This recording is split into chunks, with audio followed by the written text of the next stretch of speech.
নমস্কার বন্ধুরা, মল্লিক বাড়ির হেসেলে আপনাদের স্বাগত। আজ আমি আপনাদের সাথে শেয়ার করছি একদম দোকানের মতো নরম স্পঞ্জির ঢোকলা। প্রথমে পরিমাণ মতো একটা বাটিতে বেসন নিয়ে নিতে হবে। তার মধ্যে সামান্য লবণ, লঙ্কার গুঁড়ো, একটু ঝাল ঝাল টেস্ট হওয়ার জন্য সামান্য একটু হলুদ, কারণ হলুদ বেশি দিলে খাওয়ার রঙটা নষ্ট হয়ে যাবে। তার মধ্যে হিং, অল্প চিনি, সমস্ত কিছু দিয়ে তার মধ্যে অল্প জল দিয়ে একটা ব্যাটার তৈরি করতে হবে। গাঢ় গাঢ় হয়, দেখুন আমি দেখাচ্ছি, ঠিক এইরকম হবে। যদি মনে হয় একটু জলের দরকার, তবে আর একটু জল অল্প মিশিয়ে নিতে হবে। মিশ্রণটিকে খুব ভালোভাবে জল দিয়ে মিশিয়ে খুব ভালোভাবে ফেটাতে হবে, যাতে কোনো দানা দানা বা গুটি গুটি না বেঁধে থাকে। তাহলে যখন আপনি এটা স্টিম করবেন না, তখন খেতে ওটা ভালো লাগবে না। তার মধ্যে 1 চামচ সাদা তেল মিক্সড করে দিতে হবে। ভালো করে মিক্সড করে কিছুক্ষণের জন্য রেস্টে রেখে দিতে হবে। কিছুক্ষণ বাদে ঢাকনাটি তুলে তার মধ্যে অল্প একটু খাবার সোডা দিতে হবে, একদম সামান্য, বেশি দেওয়া যাবে না। ভালো করে সেটাকে মিশিয়ে একটা বাটিতে অয়েল ব্রাশ করে নিয়ে সেই মিশ্রণটি ওই বাটির মধ্যে ঢেলে দিতে হবে।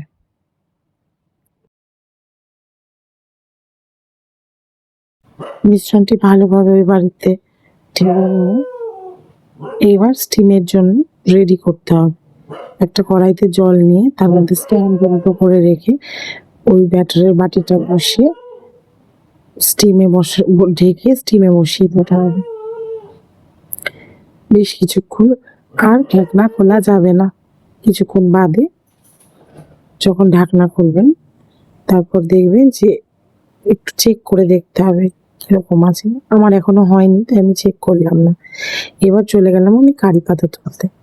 আমার বাগানে কিছু ফ্রেশ কারি পাতা আছে, গাছে নিজের বাগানে, সেখান থেকে কিছু কারি পাতা তুলে আনলাম। এবার এসে আমি ঢাকনাটা তুলে আর একবার দেখলাম যে কি অবস্থা এখন। তো একটা চামচের পেছন দিয়ে আমি একটু চেক করে নেব। এখনো একটু বাকি আছে, দেখুন লেগে লেগে যাচ্ছে চামচের মধ্যে। এই জিনিসটা হবে না।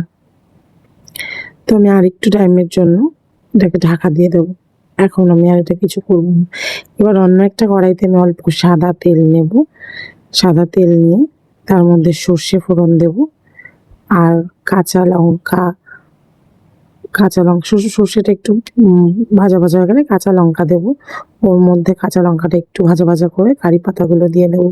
কারি পাতাগুলো ভাজা ভাজা হয়ে আসলে তার মধ্যে একটু নাড়াচাড়া করে নেব। নাড়াচাড়া করে তার মধ্যে অল্প জল দিয়ে দেব। পাতাগুলো ভাজা ভাজা হয়ে আসলে মধ্যে একটু লবণ দেব, আর অল্প একটু হিঙের গুঁড়ো দেব, দিয়ে ভালো করে নাড়াচাড়া করে নেব। বেশি সময় ধরে ভাজার প্রয়োজন নেই, অল্প একটু টাইম নাড়াচাড়া করে এর মধ্যে এবার পরিমাণ মতন জল দিয়ে দেবো। জলটা অতিরিক্ত দেওয়ারও প্রয়োজন নেই, একদম কমও প্রয়োজন নেই। এটা একটা সিরাপ, জাস্ট ওটাকে ডিপ করার জন্য। তার মধ্যে স্বাদ অনুযায়ী চিনি দিয়ে দেবো।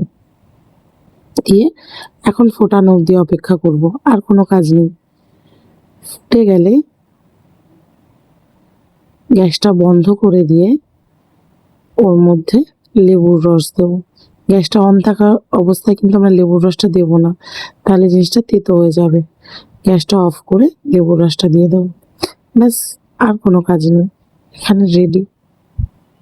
এবার লেবুর রস দেওয়া হয়ে গেলে তুমি এটাকে অফ করে দাও, গ্যাস রেডি হয়ে গেল। এবার কেকটা একটা প্লেটে নিয়ে সিরাপটার উপরে ঢেলে দিলে রেডি আমাদের গরম গরম নরম নরম ঢোকলা। খেতে কিন্তু ভালোই হয়েছিল, স্বাদটা বেশ ভালো হয়েছিল, টক টক ঝাল ঝাল মিষ্টি মিষ্টি। একদিন বাড়িতে বানিয়ে খেয়ে দেখবেন কেমন লাগে, আর আমাকে অবশ্যই জানাবেন কেমন হয়েছিল। থ্যাংক ইউ আমার ভিডিওটা দেখার জন্য। আরও একদিন আরও একটা ভিডিও নিয়ে আসবো। টাটা, সবাই ভালো থাকবেন, সুস্থ। দেখা হবে আবার পরের ভিডিওতে। আপাতত এখানেই শেষ।